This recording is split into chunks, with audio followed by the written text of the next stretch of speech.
टूटता है केवल गुरु के दरवाजे पर।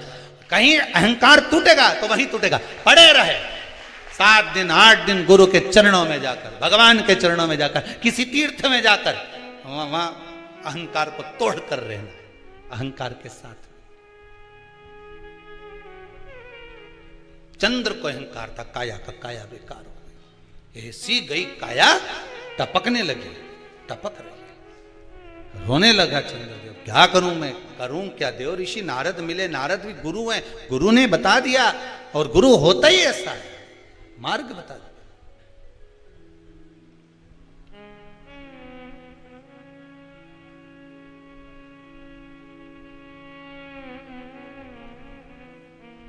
गुरु होता ही ऐसा है। एक व्यक्ति कभी भगवान का भजन नहीं करता था, कभी नहीं, जीवन में कभी उसने सत्कर्म नहीं करा, भजन नहीं करा, पाप ही पाप करा।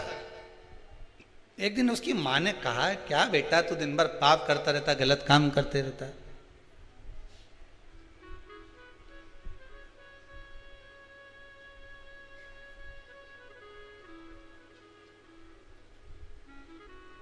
अच्छा देखो, 3 सोते हुए अच्छे लगते हैं। कौन? जम के बोलो। 3 सोते हुए अच्छे लगते हैं। पहले नंबर पर शेर, दूसरे नंबर पर पियक्कड़। अब हंसे क्यों? अब इसमें हंसने की बात क्या? अब उसमें सीधी बात। 3 सोते हुए अच्छे लगते हैं। पहले नंबर पर शेर, दूसरे नंबर पर पियक्कड़, तीसरे नंबर पर सांप। ये तीनों जागते हैं तो गड़बड़ी करते हैं। इसलिए ये तीनों जितने सोते रहते हैं, इनको देखकर सोता रहे भगवान, सोता रहे। जंगल में शेर सोता रहे तो तुम्हारा कुछ बिगड़े? अरे बोलो बोलो ईमानदारी से। और अगर शेर जग जाए तो बिगड़े ही बिगड़े, फिर तो सुधरे क्या? और दूसरे नंबर पर पियक्कड़ सोता रहे, तब तक भगवान इसको थोड़ा सुना दे। और जो पियक्कड़ उठा फिर तो गया।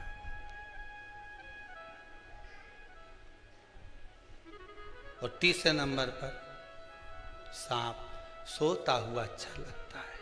कोटर में भरा रहे, एक छिद्र में पड़ा रहे, सोया रहे, अच्छा है। और सांप जब जग जाए तो बिना पुंगी के भी पुंगी बच जाए। 3 सोते हुए ये जगे, इनने गड़बड़ी करी, ये गड़बड़ करेंगे, इनको सौन दो।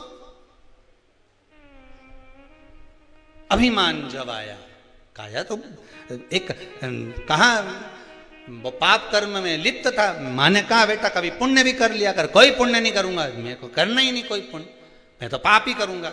एक दिन मां उसको कहीं ले गई गुरुजी के दरवाजे पर, और उसने जाकर गुरुजी के दरवाजे पर भी खूब पाप कर्म करा। किसी को गाली दे, किसी को अपशब्द कहे, किसी को ताने दे, पूरे मोहल्ले का कचरा ला के गुरुजी के आश्रम में डाल दे।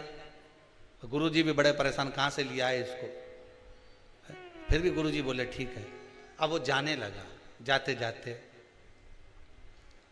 गुरुजी ने बहुत सारी बात एक दिन उसको लकड़ी तोड़ते समय कह दी। तोड़ते तोड़ते, लकड़ियों को उतारते उतारते गुरुजी ने उसको बहुत सारी बातें कही। तो गुरुजी ने उससे पूछा, मैंने जो कहा तूने सुना? तो पापी जो जीव था वो बोला, काय को सुनूं, मैं मेरी मां को कह के आया था, एक शब्द नहीं सुनूंगा तुम्हारा। गुरुजी ने कहा, नहीं सुना? नहीं सुना। अरे नहीं सुना तो क्या हुआ, परंतु अब तो सुन ले। क्या? कल शाम को 4 बजे तू मर जाए।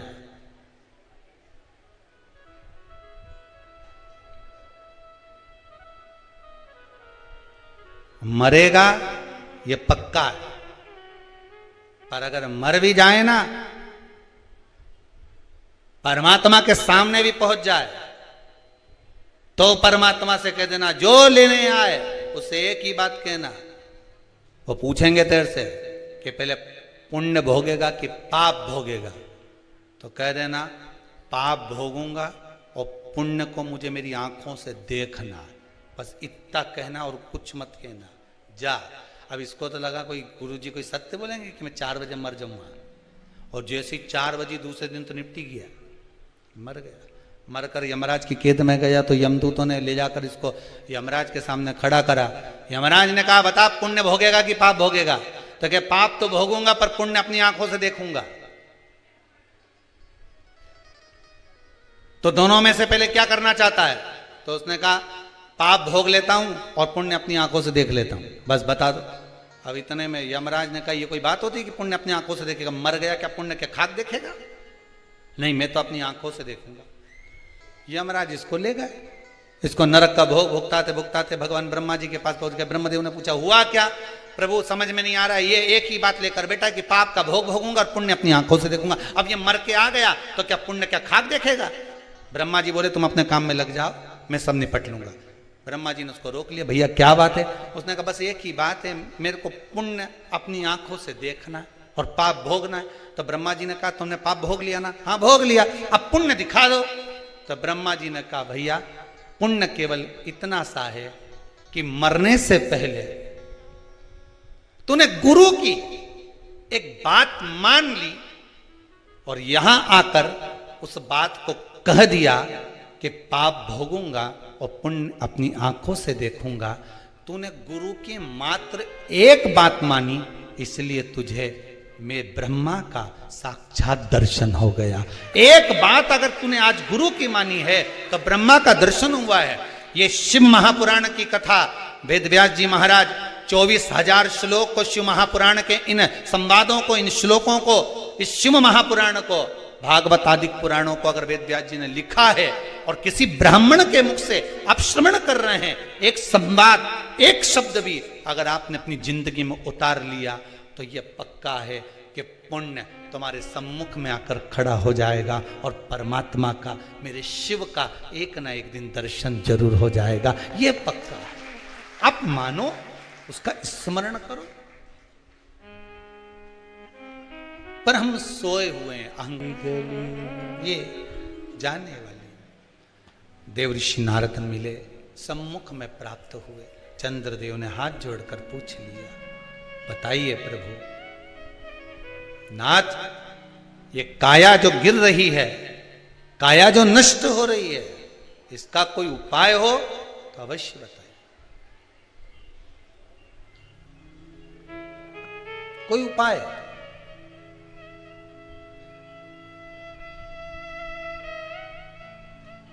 एक बात ध्यान रखिएगा, यदि काया का रोग हो गया, मान लो शरीर कहीं से सफेद पड़ रहा है, कहीं से काला पड़ रहा है, शरीर में से खाल की फुकड़ी निकलना प्रारंभ हो गई हो, शरीर में काले काले चट्टे पड़ना चालू हो गए हों, या कोई विशेष रोग हो गया, कोई विशेष। एक सुंदर बात लिखी है इस पत्र में।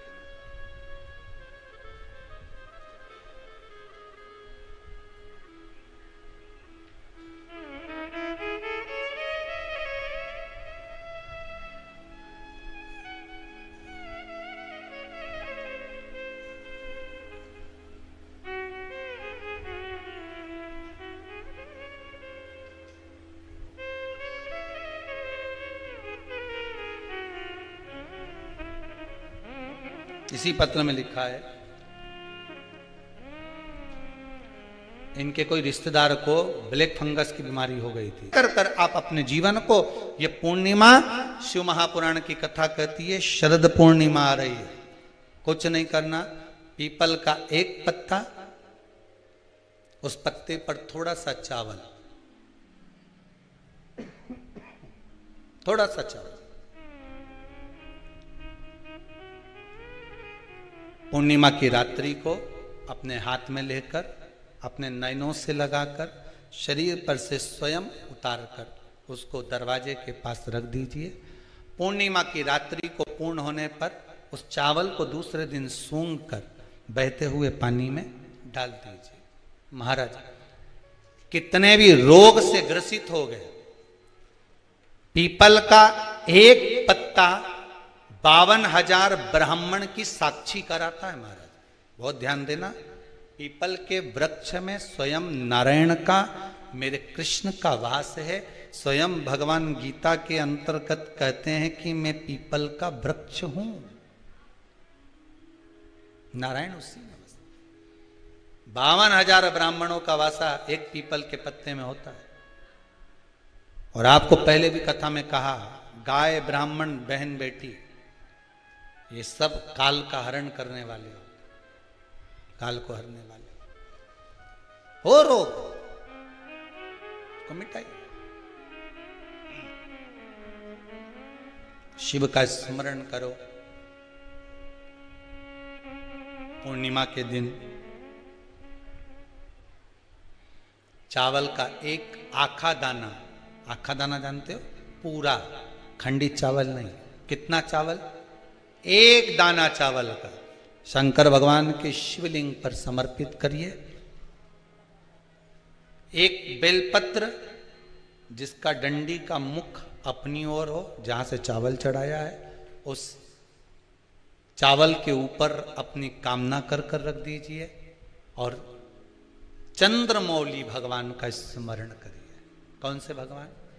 शंकर भगवान का सर्वश्रेष्ठ सुंदर नाम है चंद्रमौली। चंद्रमौली भगवान का स्मरण करिए। अपनी कामना कर कर बेलपत्र समर्पित कर कर शिव जी पर एक लोटा पानी, एक जल पात्र समर्पित करो, कलश से जल चढ़ा दीजिए। नैनों में वो जल लगाकर अपनी कामना कर कर वापिस घर को आइए। अगली शरद पूर्णिमा आएगी, जो कामना करी है मेरा चंद्रमौली भोलेनाथ उसे पूर्ण कर ही देगा। शिव उपासना के लिए जितनी 12 महीने में पूर्णिमा पड़ती है, एक एक पूर्णिमा का व्याख्यान वर्णन करेंगे। आज तो कथा का महत्तम दिवस है, पहला दिवस है, तो हम उसको महत्व समझें कि पूर्णिमा का महत्व क्या है। हम उसका महत्व समझें कि शंकर और चंद्र का रिश्ता क्या है, संबंध क्या है।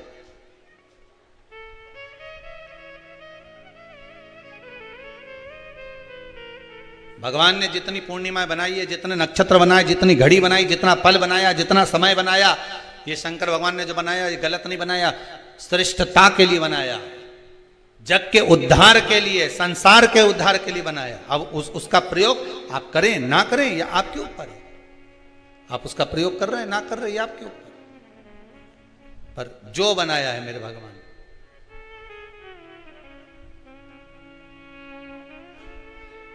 शिव देने वाला। चंद्रमा ने देवऋषि नारद के चरण को पकड़ लिया। नारद जी बोले क्या हो गया? बस मेरा अहंकार था, इतना अहंकार मुझे काया का था कि मुझे काया के अभिमान में मैं अपने गुरु की धर्म पत्नी को भी अपशब्द कह गया, उसको भी मैंने गलत दृष्टि से देख लिया। जब व्यक्ति को धन का अभिमान आता है, अहंकार काया का हो, धन का हो, वैभव का हो, सत्ता का हो, जिस चीज का व्यक्ति अभिमान करता है उसमें सब कुछ भूल जाता है कि ये मेरी माता है, कि ये मेरे पिता है, ये मेरे भाई हैं कि मेरे बंधु हैं, कि मेरे सखा हैं।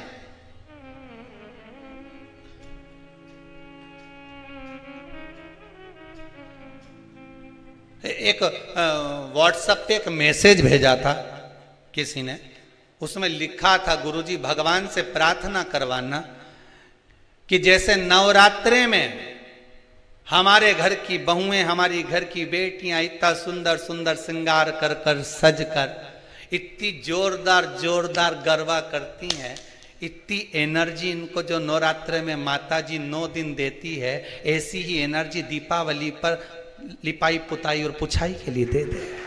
ऐसी प्रार्थना कर। नवरात्र में इतनी एनर्जी इनमें आ जाती है कि डंडा ले लेके ये एक पाँव वहां, एक पाँव वहां।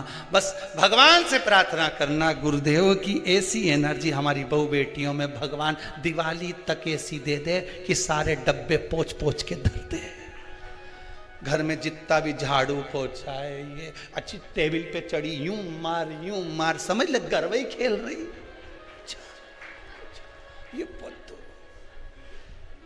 फिर पेंट में, फिर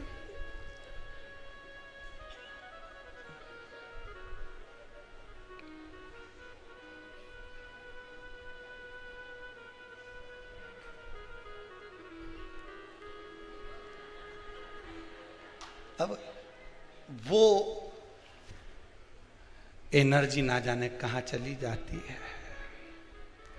9 दिन के बाद अगर सास कह दे कि बेटी, उधर से झाड़ू लगाती लगाती लिया और सारे रसोई घर के डब्बों को निकाल के धो के पोंछ ले, उतने में तो 4 दिन से तो मेरी कमर ही दुख रही है, एनर्जी खत्म। वो बल समाप्त। शिव कथा कह रही है अहंकार ना करिए। अहंकार में 3 गए, धन, वैभव और वंश। ना मानो तो देख लो रावण, कौरव, कंस, ये तीनों अहंकार में चले गए। आपका अभिमान, आपका अहंकार आपको परमात्मा से दूर कर देता, भगवान से। अच्छा एक बात बताइए कि कई लोग कहते हैं कि कई तुम जहां जहां जाते हो ना, ऐसे वो जिनके शरीर में ऐसे ऐसे लोग घूमते हैं और घूमने के बाद कहते हैं कि तेरी कुल देवी तुझसे रूठ गई, कहते हैं ना, तेरे से तेरा ये देवता रूठ गया, वो देवता रूठ गया, परमात्मा रूठ गए। तो आप कैसे पहचानोगे कि भगवान आपसे रूठ गया? आप कैसे जान सकते हो कि भगवान आपसे रूठ गया? हमने देवी जी को धोख नहीं लगाई तो देवी जी नाराज हो गई, हमने पिताजी को धोख नहीं लगाई तो पिताजी नाराज हो गए, हमने वो देवता के ये नहीं करा तो वो नाराज हो गए। आपको कैसे मालूम पड़ेगा कि देवता नाराज होते हैं?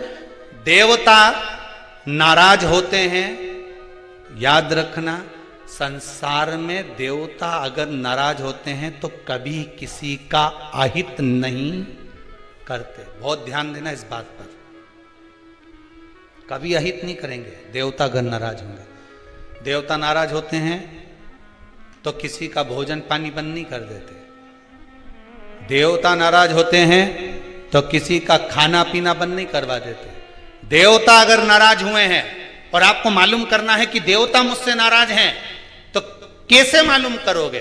तो केवल एक काम करिएगा, अगर देवता नाराज होते हैं तो सबसे पहले आपकी पूजन पाठ छुड़वा देते हैं। क्या छुड़वाएंगे? रोज मंदिर जाती है, रोज माला उठाकर जाप करती है, रोज गीता जी का पाठ करती है, रोज दिया लगाने जाती है। 4 दिन, 5 दिन, 6 दिन, 10 दिन अगर आप दिया लगाने नहीं गए, मंदिर नहीं गए, पूजन नहीं करी, तो समझ लेना कि देवता मुझसे नाराज हैं, इसलिए मेरा मुंह नहीं देखना,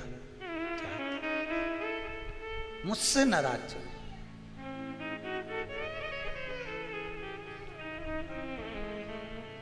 लक्ष्मी नहीं आ रही घर में, देवता नाराज है? नहीं नहीं नहीं, लक्ष्मी नहीं आ रही उसके लिए देवता नाराज नहीं है। लक्ष्मी नहीं आ रही उसके कारण तुम्हारा अहंकार है।